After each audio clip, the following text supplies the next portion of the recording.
با افتخار جشن 35 سالگی استقلال دولتی در شهر و نوحه‌های ولایت سوخت کارهای آبادانی و سازندگی با مرام ادامه دارد. ساکنان نوحه دیوشتیج با حس بلند وطندوستی در عمل شدن هدفهای سازنده سهم می‌گذارند.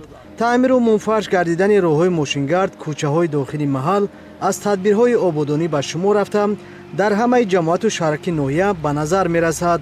ساکنان کوچه به نام رحیم اشرفی شهرک غنچی سرجم و متحد گردیده راهی سالهای زیاد تعمیر نگردیده را منفعش نمودند.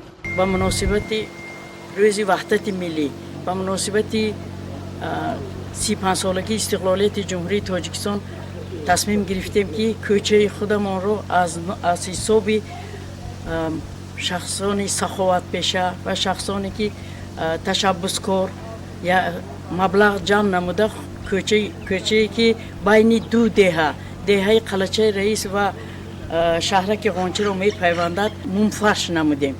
تشبس‌های سازنده ساکنان شهرک غنچی ادامه تدبیرهای آبادانی در ناحیه دیوشتیج معنیداد می‌گردد. ساکنان ناحیه هدایت‌های پیشوای ملت پرزیدنت جمهوری تاجیکستان محترم امامعلی رحمان را سرمشق کار و فعالیت قرار داده در آبادی دیار سهم ارزنده می‌گذارند.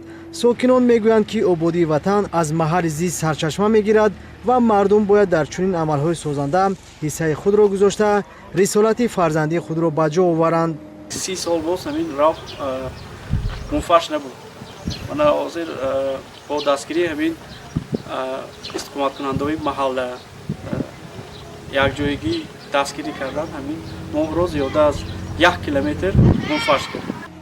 بنا به اطلاع مسئولین مقامات اجرایی حکومت دولتی ناحیه دیوشتیج دوام 6 ماه سال روان 22 کیلومتر راههای اهمیت محلی داشته در این ناحیه منفعش کرده است و در این سمت سهم اهالی صاحبکاران شخصان سخاوت پیشه نظررس ارزیابی می‌گردد.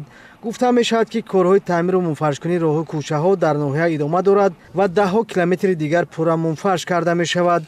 در این دوره در شهرک غنچی 1 کیلومتر راه منفعش و بی‌خطری حرکت واسطه نقلیات تامین گردیده است. ساکنان کوچه به نام رحیم اشرفی شهرک غنچی نقشه دارند که تدبیرهای آبادانی و سازندگی را وسعت بخشیده جشن 35 سالگی استقلال دولتی را با دستاوردهای ارزنده پیشواز بگیرند.